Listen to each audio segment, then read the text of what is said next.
ॐ अज्ञानतिमिरान्धस्य ज्ञानाञ्जनशलाकया चक्षुरुन्मिलितं येन तस्मै श्रीगुरुवे नमः। गुरुवे गौरचन्द्राय राधिकायै तदालये कृष्णाय कृष्णभक्ताय तद्भक्ताय नमो नमः। नमो विष्णुपादाय गुरुपृष्ठाय भूतले श्रीमद्भक्तिवेदान्त माधव गोस्वामीति नामिने साक्षात् गुरु सेवा मूर्तये शब्द ब्रह्मणि प्रतिष्ठितः पतित पावन चरित्राय नारायणाय प्रियो नमः। श्री कृष्ण रूपाय सुमंगलाय श्री गुरु कृपा विभूषिताय भावोल्लास भाव प्रदानाय नमामि तस्मै गुरुमाधवाय। वृन्दावनेश्वरि तवै उपदारविन्दं प्रेमामृतैकमकरन्दरसौघपूर्णं हृद्यर्पितं मधुपते स्मरतापमुग्रं निर्वापयत परं शीतलमाश्रयामि। तवैवास्मि न जीवामि त्वया विना इति विज्ञाय देवि त्वं नय मां चरणान्तिके। श्री कृष्ण चैतन्य प्रभो नित्यानंद श्री अद्वैत गदाधर शिवसदी गौरभक्त वृंद। हरे कृष्ण कृष्ण कृष्ण हरे हरे, हरे राम राम राम हरे हरे। हरे कृष्ण। सर्वप्रथम मैं अपने गुणुपाद पद्म ओम विष्णुपाद अष्टोत्तर शत श्रीमद् भक्ति वेदांत माधव गोसाई महाराज के चरण कमलों में अनंत कोटि दंडवत प्रणाम ज्ञापन करता हूं। हम लोग श्री लीला शुक बिलमंगल ठाकुर के द्वारा मुखोद्गीर्ण, उनके मुख से जो निसृत है ऐसा श्री कृष्ण कर्णामृतम, इसका हम श्रवण कर रहे हैं, जो कृष्ण के कानों के लिए भी अमृत के समान है, अमृत ही है। इस प्रकार का जो ग्रंथ है, अत्यंत मधुर, कृष्ण की माधुरी का, सौंदर्य का बोध कराने वाला, हमारे हृदय के अंदर उस माधुर्य की जो प्रतिच्छवि है उसको उदय कराने वाला। इसी प्रकार की जो है आशा व्यक्त करते हुए बिलमंगल ठाकुर ने 7वें श्लोक में हमने श्रवण किया कि कोई दिव्य किशोर मूर्ति है, कमनीय किशोर मूर्ति है जो सबको मुग्ध करती है, और उनकी जो मुरली ध्वनि है उसके द्वारा उनका जो मुखचंद्र है वो आराधित हो रहा है। कहा गया कल वेणु क्वणित आद्रत आनन इंदु, अर्थात उनका जो मुखचंद्र है वो उस वेणु माधुरी, वेणु नाद के द्वारा आराधित हो रहा है, ऐसी मधुरिमा।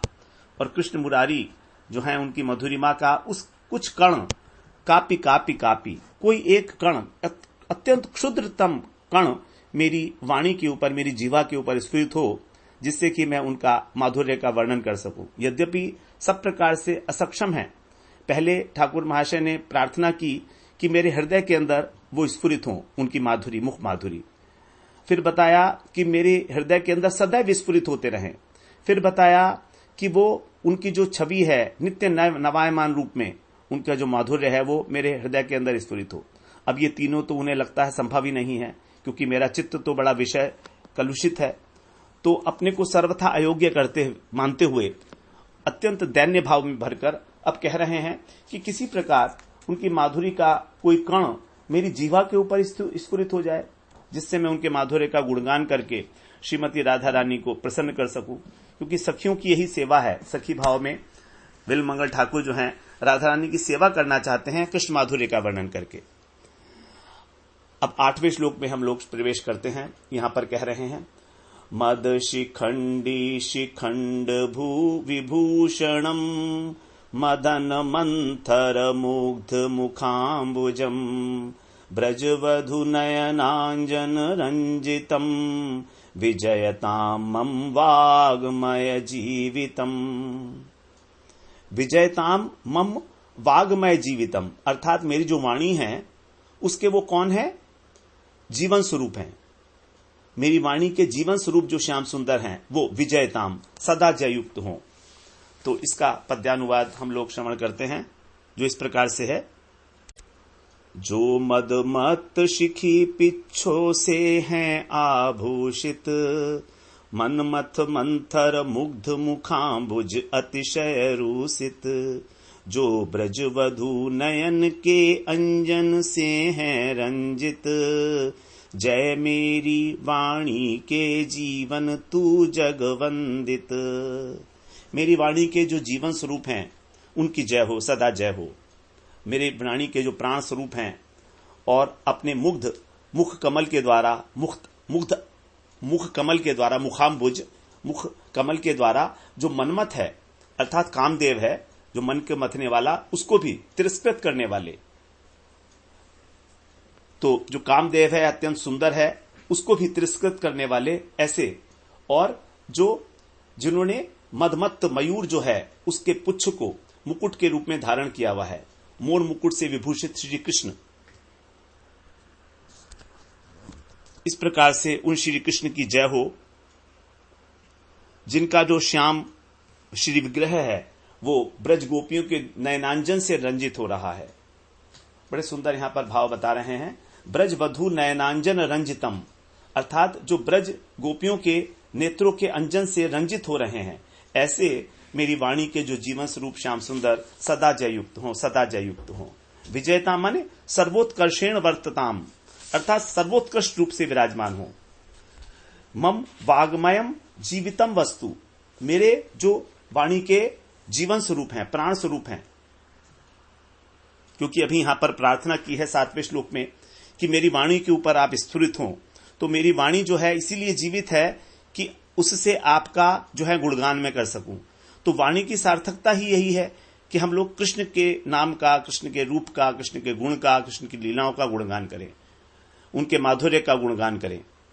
तो मन ही मन कृष्ण माधुर्य का वर्णन कर रहे हैं, और अब माधुर्य चिंतन करते करते ही हृदय में राधा कृष्ण की जो एक अंतः लीला है, जो अंतरंग लीला है, उसकी स्फूर्ति हो रही है, और उस लीला को देखने के लिए ही यहां पर उत्कंठा बढ़ती चली जा रही है। माधुर्य के वर्णन करने में फिर विभोर हो गया उनका एक बार मन। उनको वाक्य और वाच्य के अंदर जो है पार्थक्य, इसका भेद नहीं रहा। यद्यपि भगवान का नाम और भगवान स्वयं अभेद है, नाम और नामी में अभेद है, तो इस प्रकार से उस अभेद को सर्वथा अनुभव करते हुए तभी कहते हैं कि ऐसे वो जो वाग्मय जीवित हैं, अर्थात जो शब्द है वही भगवान है। तो कृष्ण और कृष्ण का नाम अभिन्नत्वात् नाम नामिनो, किसी प्रकार का कोई भी अंतर नहीं है कृष्ण कथा में, और जिसकी कथा की जा रही है कृष्ण में। तो कृष्ण कथा का मतलब वाक्य, और कथनीय कौन है? श्री कृष्ण। वाच्य, तो जैसे वाचक और वाच्य, वाचक का मतलब नाम, और वाच्य माने जिसका नाम लिया जा रहा है, अथवा जो कथा है उसको हम बोलते हैं वाक्य। तो वाक्य अथवा वाच्य ये सर्वथा अभिन्न वस्तु हैं। कृष्ण नाम, कृष्ण गुण, कृष्ण लीला वृंद, कृष्णेर स्वरूप सम सब चिदानंद। कृष्ण का नाम, कृष्ण के गुण और कृष्ण की लीलाएं, उनकी सभी चेष्टाएं, जो कृष्ण की कथाएं हैं, वो कृष्णेर स्वरूप सच्चिदानंदमय, जैसे सच्चिदानंद विग्रह श्री कृष्ण हैं, उसी प्रकार से सभी के सब ये चिदानंदमयी हैं। तो यही है भगवान की जो लीला आस्वादन है, उसकी चमत्कारिता। ब्रह्म के आनंद से करोड़ों करोड़ों अधिक गुना अधिक है ये भगवान के लीला कथा के आस्वादन की महिमा, चमत्कारिता। क्योंकि ब्रह्मानंद जो है वो केवल ब्रह्म का अनुभव कराता है, उसमें किसी प्रकार की कोई चमत्कारिता नहीं है, ना ही उसके अंदर वैचित्री है किसी प्रकार की। इसीलिए जो ब्रह्म ज्ञानी है, निर्वेश ब्रह्म ज्ञानी है, वो भी कृष्ण कथा की ओर अनायास आकर्षित हो जाते हैं। स्वयं सुखदेव जी ब्रह्म ज्ञानी, निर्विशेष ब्रह्म ज्ञानी थे, लेकिन जब कृष्ण के रूप का और कृष्ण के गुणों का उन्होंने श्रवण किया तो वो उसके प्रति आकर्षित हो गए। आत्मा रामश्च मुनियो निर्ग्रंथापि उरुक्रमे कुर्वन्ति अहेतु किम भक्तिम इत्थम भूत गुणो हरि। जो हरि हैं उनके गुण ही इस प्रकार के हैं कि जो आत्मा मुनि है, निरंतर अपनी आत्मा में ही रमण करते हैं, निर्ग्रंथा, जो निर्ग्रंथ हो चुके हैं, किसी प्रकार का उनमें कोई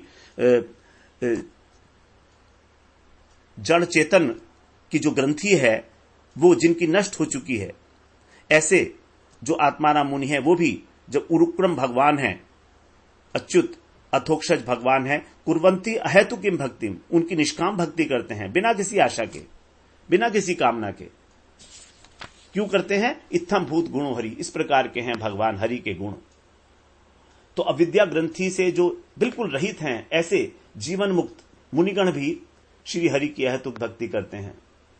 इस प्रकार जो भगवान की लीलाएं हैं, कथाएं हैं, उनको भी मन को आकर्षित करने वाली हैं। कैसे हैं भगवान? सर्वाकर्षक सर्वालाधक महारसायन, आपनार बले करे सर्व विस्मारण, भुक्ति सिद्धि मुक्ति सुख छाड़ाय जार गंधे, अलौकिक शक्ति गुणे कृष्ण कृपा बांधे। भुक्ति मुक्ति सिद्धि इत्यादि जितने सुख हैं ये सब अत्यंत तुच्छ हो जाते हैं, ऐसी अलौकिक शक्ति है कृष्ण कथा में। शास्त्र युक्ति नाही यह सिद्धांत विचार, यही स्वरूप गुणे जाते माधुर्य रे सार। यहां पर कोई सिद्धांत का विचार नहीं है माधुर्य में। ये माधुर्य का, कृष्ण के माधुर्य का स्वाभाविक गुण है कि वो आत्माराम मुनियों को भी अपनी ओर आकर्षित कर लेता है।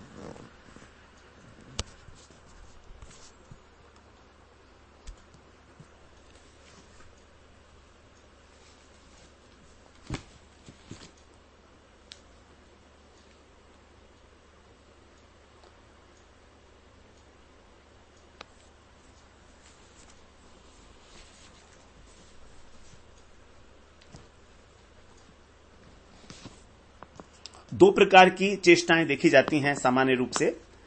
एक होता है कर्म, एक होती है लीला। तो जो चेष्टा किसी उद्देश्य को लेकर प्रकाशित होती है उसको कहा जाता है कर्म। जैसे भगवान ने अर्जुन को बताया गीता में, परित्राणाय साधूनाम विनाशाय च दुष्कृताम धर्म संस्थापनार्थाय संभवामि युगे युगे। मैं साधुओं की रक्षा और जो दुष्कृत जन हैं, जो दुष्ट हैं, उनके विनाश के लिए और धर्म संस्थापन के लिए अवतीर्ण होता हूं। तो ये एक उद्देश्य है इसमें। लेकिन जो भगवान की स्वाभाविक रूप से क्रियाएं हैं उसको हम लीला कहते हैं। स्वेच्छया, अपनी इच्छा से, हर्षाद नाया से नैव क्रियमाणा चेष्टा लीला, अर्थात जो स्वेच्छा से आनंद उल्लास में भरकर जो भगवान के द्वारा चेष्टाएं की जाती हैं उनका नाम है लीला। इसको हम बोलते हैं चारु क्रीड़ा। ये अत्यंत चारु, अत्यंत सुंदर हैं क्रीड़ाएं भगवान की। और इस विशुद्ध लीला का ही जो धाम है, जो क्षेत्र है, वो है ब्रजमंडल। यहां पर भगवान जो दैत्यवध इत्यादि करते हैं वे भी आनंद में भरकर करते हैं, खेल खेल में, सखाओं के साथ, कौतूहल के लिए।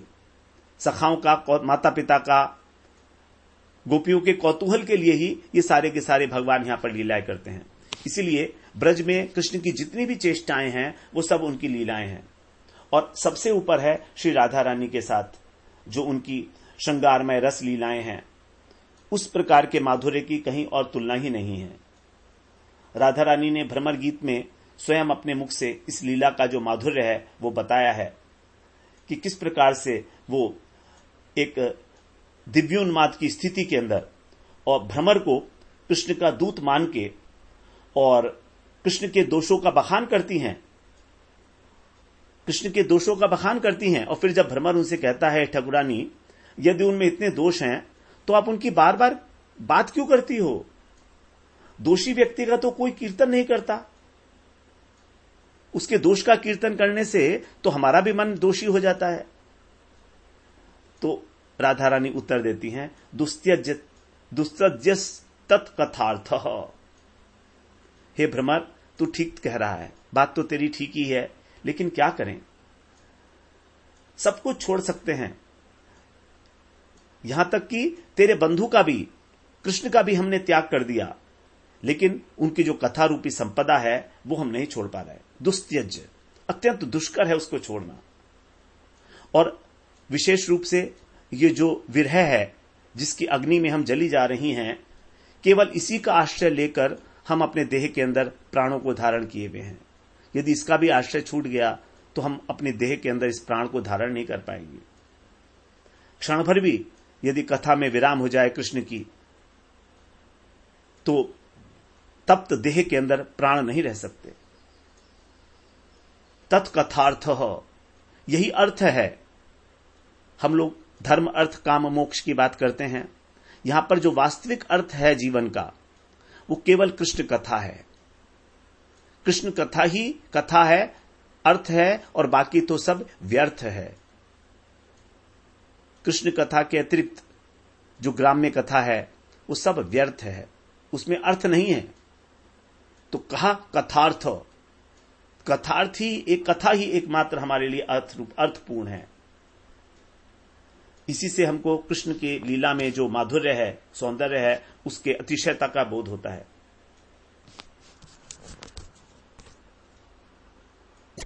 वही कृष्ण का जो माधुर्य है उसी की कह रहे हैं कि वही मेरी वाणी के ऊपर स्फुरित हो। मम वाग्मय जीवितम, मेरी वाणी का वो प्राण है, जीवन स्वरूप, उसी की विजयताम, उसी की जय हो। तो भगवान का प्रथम अवतार वाणी में, उसके बाद भगवान का द्वितीय अवतार होता है हृदय में, और फिर तृतीय अवतार जो होता है वो साक्षात दृष्टि जो गोचर होता है। तो हमारे पास तीन ही चीजें हैं, शरीर, मन और वाणी। इसके अंदर जब हम वाणी के द्वारा कथा का गान करते हैं, उसके बाद फिर हमारे हृदय के अंदर स्फूर्ति होती है कृष्ण के रूप स्वरूप की, और उसके बाद जब हमारा हृदय शुद्ध हो जाता है स्फूर्ति होकर, तब हमारे साक्षात सामने आ जाते हैं श्री कृष्ण। यही जो है रहस्य है कि कलयुग के अंदर हरिनाम संकीर्तन ही सबसे जो है श्रेष्ठ बताया गया है। वाणी के द्वारा भगवान की कथाओं का आस्वादन, कथाओं का गान करना, भगवान का नाम, भगवान के नाम, उनका रूप, उनकी लीला, ये तीनों ही जब वाणी में उतर आती हैं तो यही भगवान का वाग्मय अवतार, शाब्दिक अवतार हो जाता है। श्रीमद् भागवत पुराण भगवान का शाब्दिक अवतार है। भगवान ने बताया है कि इसके 12 स्कंध मेरे 12 अवयव हैं। स्वयं भागवत में प्रवेश किया भगवान ने। तिरोधाय प्रविष्टोयम श्रीमद् भागवतारणमम। जब उद्धव जी ने कृष्ण से पूछा कि इस कलयुग के अंदर तो सब लोग धर्म और कर्म इत्यादि सारे नष्ट हो जाएंगे, ज्ञान इत्यादि अत्यंत अल्प होगा, तो जीवों का कल्याण का क्या रास्ता होगा, तब कृष्ण सोच में पड़े हैं क्या किया जाए, और उन्होंने अपने तेज को श्रीमद् भागवत पुराण के अंदर स्थापित कर दिया। तिरोधाय, उसी के अंदर वो तिरोहित हो गए, उनका तिरोभाव हो गया श्रीमद् भागवत रूपी अर्णवम, समुद्र के अंदर। तो जिस प्रकार से लोहा जब तक किसी अग्नि कुंड में पड़ा है तब तक वो लाल रहता है, उसके अंदर अग्नि के गुण जो हैं वो तादात्म्य रूप से आ जाते हैं, क्योंकि उसके अंदर भी दाहिका शक्ति आ जाती है, वो भी जलाने वाला हो जाता है, तादात्म्य हो जाता है उसका अग्नि से। उसी प्रकार से हमारी वाणी जब भगवान के नाम रूप गुण लीला का गान करती है, तब तक ऐसा मानना कि हमारे वाणी के ऊपर भगवान का अवतार हो रहा है। भगवान के अनंत अवतार हैं। भगवान प्रतिक्षण अपने भक्तों की वाणी के ऊपर अवतार लेते हैं।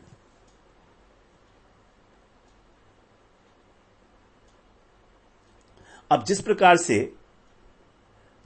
से ब्रह्म का आधार ब्रह्म है, जिस प्रकार से उसी प्रकार जो नाम रूप गुण लीला इत्यादि का अधिष्ठान है वह जीवा। तो भगवान का जो अधिष्ठान है वो भगवत रूप ही होता है। जैसे कहा जाता है कि देवता ही देवता की उपासना करते हैं, अर्थात देवता की उपासना करने के लिए अधिष्ठान भी देव स्वरूप होना चाहिए। उसी प्रकार से यहां पर भगवान की जो प्रतिमा है वो प्रतिमा नहीं है, बल्कि तस्य प्रतिमा नास्ति स्वमहिम्ने प्रतिष्ठति। अर्थात भगवान की जो प्रतिमा, भगवान का जो श्री विग्रह है वो केवल प्रतिमा मात्र नहीं है, वो अपनी महिमा में प्रतिष्ठित है। उसी प्रकार से यहां पर लीला शुक अपनी वाणी को और भगवान को अभिन्न मानते हुए वर्णन कर रहे हैं।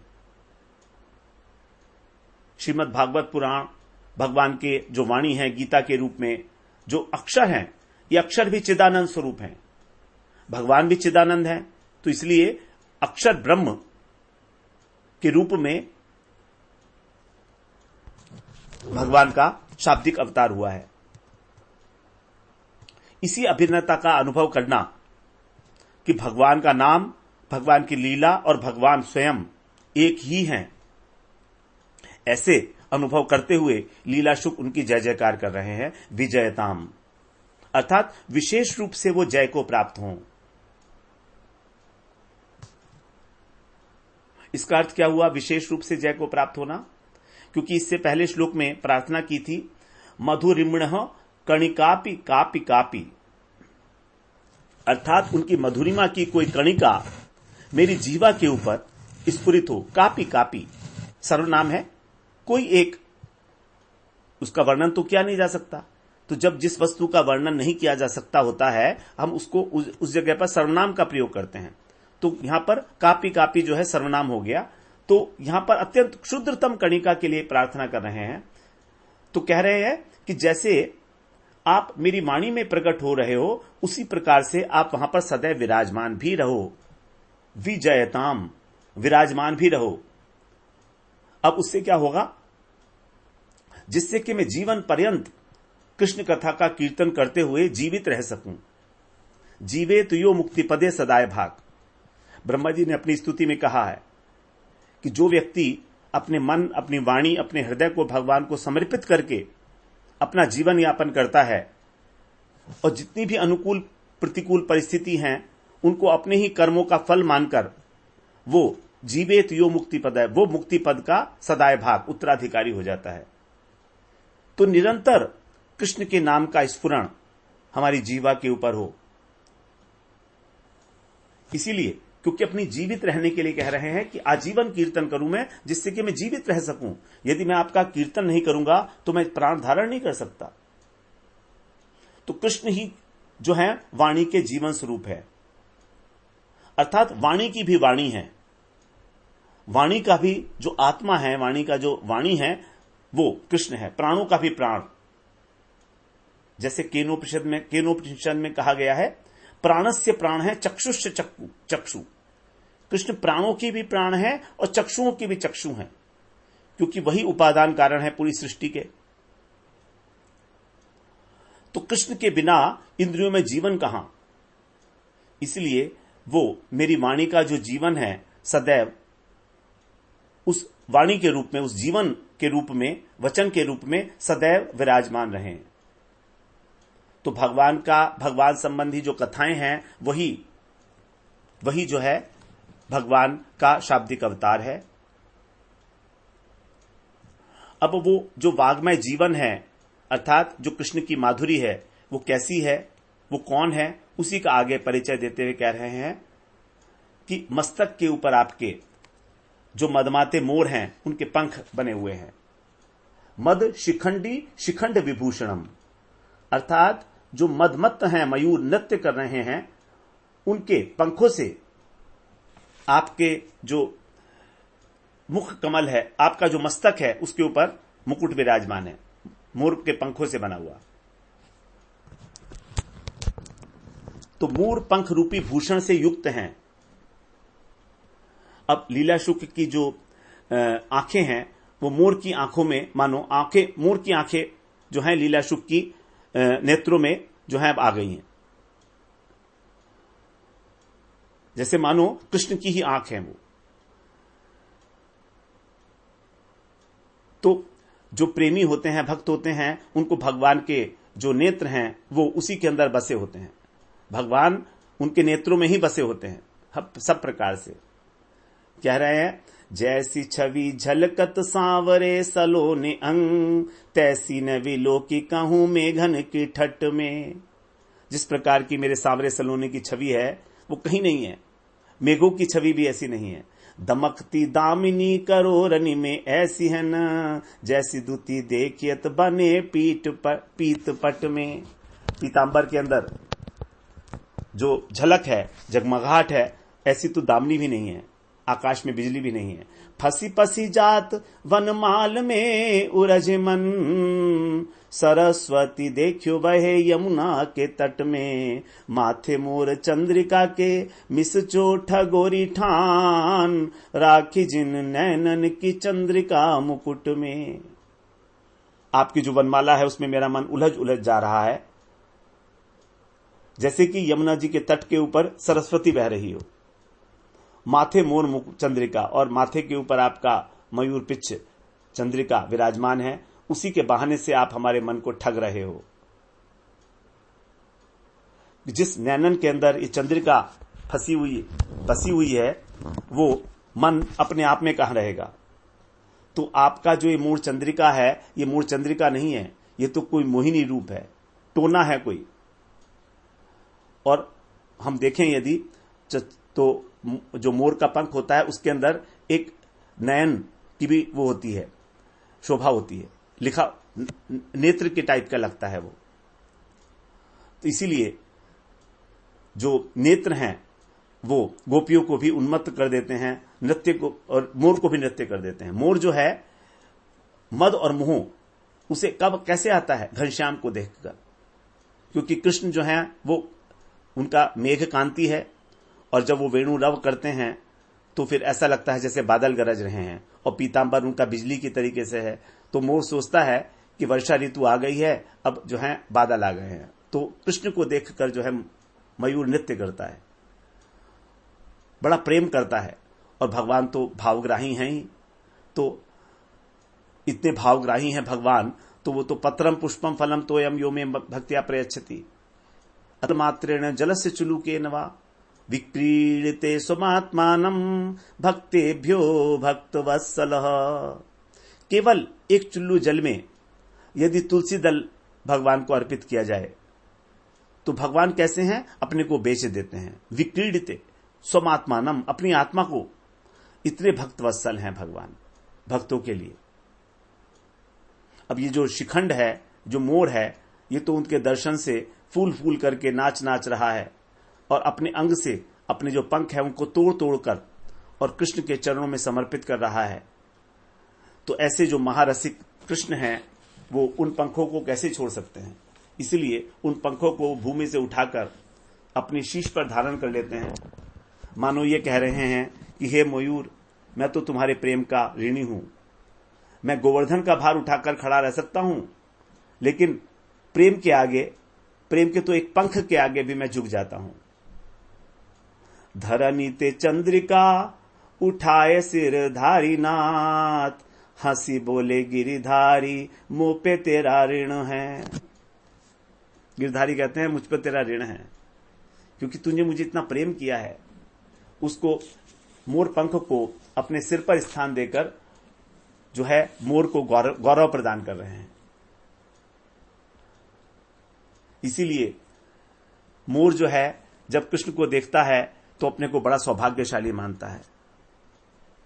जब कृष्ण मथुरा चले गए थे तो मोर की भी विरह वेदना उसको सहन नहीं कर पाया मोर। गोपियों की विरह वेदना तो सब जानते ही हैं, लेकिन सूरदास जी ने मोर की विरह वेदना का भी वर्णन किया है। तो मोर की विरह वेदना जो है सखियां वर्णन कर रही हैं। हमारे माई मोर बैर परे, हे सखी, ऐसा लगता है कि हमारा मोर से ही जो है कंपटीशन हो गया है, बैर बन गया है। घन गरजे बरजे नहीं मानत, त्यों त्यों रटत खड़े, करी एक ठौर बीनी इनके पंख, मोहन शीश धरे, याही सो हम ही को मारत, हरि ही ढीठ करे।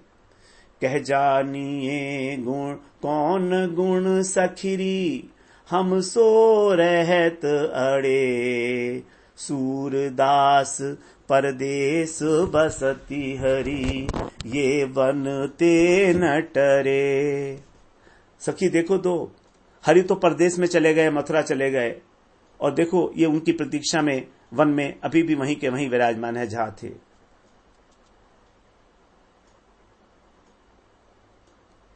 तो इस प्रकार जो कृष्ण का जो आभूषण है वो मोर पंख से बने हुए हैं, विभूषित विशेष शोभा को प्राप्त हो रहे हैं। तो यहां पर एक विच्छित्ति नाम का अलंकार है। विच्छित्ति नाम का अलंकार वहां पर होता है जहां पर वेशभूषा अत्यंत तुच्छ है, अल्प है, लेकिन ऐसा होने पर भी वो जो देह है उसकी शोभा को बढ़ाए। जैसे मोर के 2-4 पंख क्या भगवान का जो माधुर्य है, शोभा का सिंधु है, उसका सौंदर्य बढ़ाएंगे? नहीं बढ़ा सकते। लेकिन फिर भी कह रहे हैं कि मयूर पुच्छ से उनका माधुर्य और अधिक बढ़ चुका है। तो ये मोर पंख कहीं और पर शोभायमान नहीं होते जैसे कृष्ण के मस्तक पर होते हैं। तो ये क्या कारण है? ये कारण है स्थान का प्रभाव। स्थान, अगर स्थान सुंदर है तो उसका प्रभाव भी होगा। स्थानम प्रधानम खलु योग्यताया। किसी चीज को शोभायमान करने के लिए उस स्थान की प्रधानता है, वस्तु की नहीं। कृष्ण के श्रीअंगों को किसी भी प्रकार का कोई आभूषण क्या विभूषित करेगा? उनके तो अंग ही सभी आभूषणों का विराजमान है। स्वस्य विस्मात्पनम सौभगर्दे परम पदम भूषण भूषणांगम। तृतीय स्कंद के दूसरे अध्याय का 12वां श्लोक है। तो श्री कृष्ण को छोड़कर अन्य किसी भी भगवत स्वरूप में मयूर पिच्छ धारण नहीं किया है। ये केवल कृष्ण ने ही ब्रज में ही धारण किया है।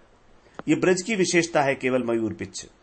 इसीलिए केवल गोपियों ने और यज्ञपतियों ने ही इसका वर्णन किया है अपने उसके अंदर, जब भगवान को दर्शन किया उन्होंने।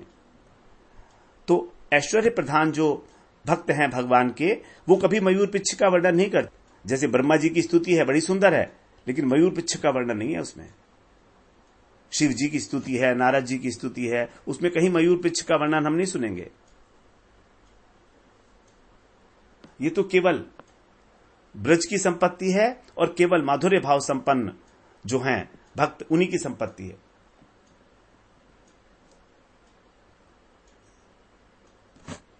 तो कृष्ण के मुकुट के अंदर मोर पंखों की जो अतिशय शोभा है वो कहीं अन्यत्र देखने में नहीं आती है। अब आगे बता रहे हैं, मदन मंथर मुग्ध मुखाम्बुजम।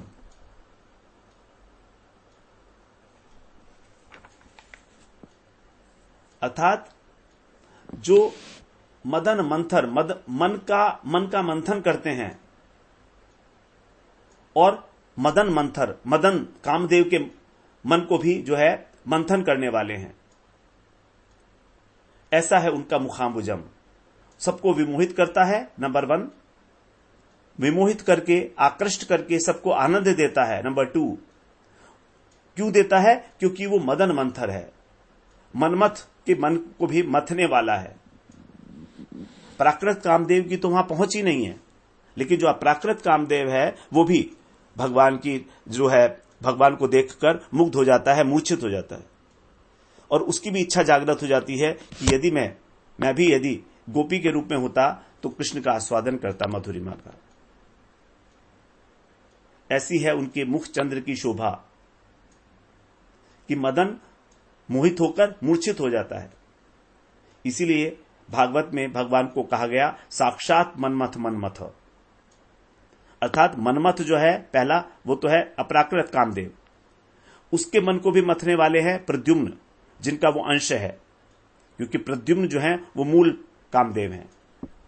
और ऐसे प्रद्युम्न से भी जो अत्यंत श्रेष्ठ उनके कृष्ण, प्रद्युम्न तो पिता हैं, कृष्ण उनके पिता हैं, तो ऐसे इसीलिए कहा गया साक्षात मनमथ।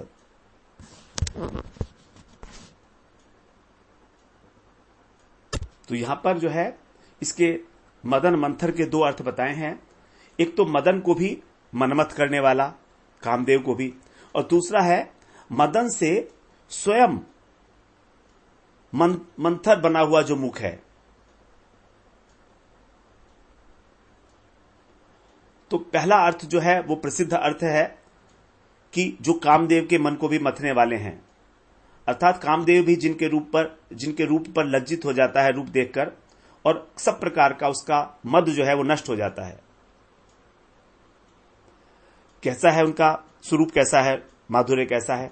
पायन नूपुर मंजू बजे, पायन नूपुर मंजू बजे, कटि किंकिनी में धुन की मधुराई। सांवर अंग लसे पटपीत, हिये हुल से वनमाल सुहाई। माथे किरीट बड़े दृग चंचल, मंद हसी मुख चंद जुन्हाई। जय जग मंदिर दीपक सुंदर, श्री ब्रज दूल्ह देव सहाई। ये इसका पहला अर्थ हुआ कि जो मदन को भी मनमथ करने वाले हैं। और दूसरा अर्थ क्या है? दूसरा अर्थ यह है कि श्याम सुंदर श्री कृष्ण जब श्री राधा जी के मुख कमल का पान करते हैं, उनके मुख कमल के मकरंद का आस्वादन करते हैं, तब वो स्वयं मद से मंथर हो जाते हैं।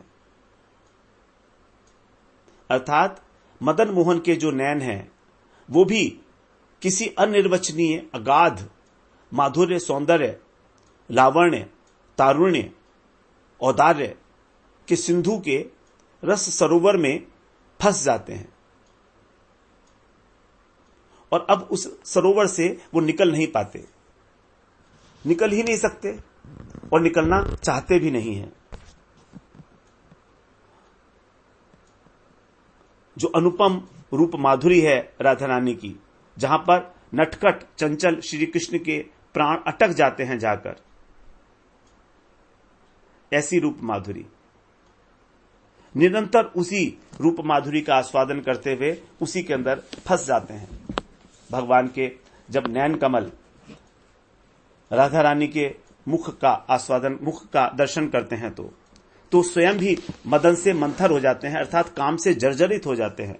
उनका हृदय जो है वो स्मर ताप मुग्रम, स्मर के ताप से अत्यंत तप्त हो जाता है। तब राधा रानी के जो चरण हैं वही उनके जो ताप को निर्वापयत परम शीतल माश्रयामी, राधा रानी के जो चरण हैं वही केवल उनके उस ताप को, स्मर ताप मुग्रम, उस ताप से उसको और मुक्त करते हैं, निर्वापयत, उसका निर्वापयन करते हैं।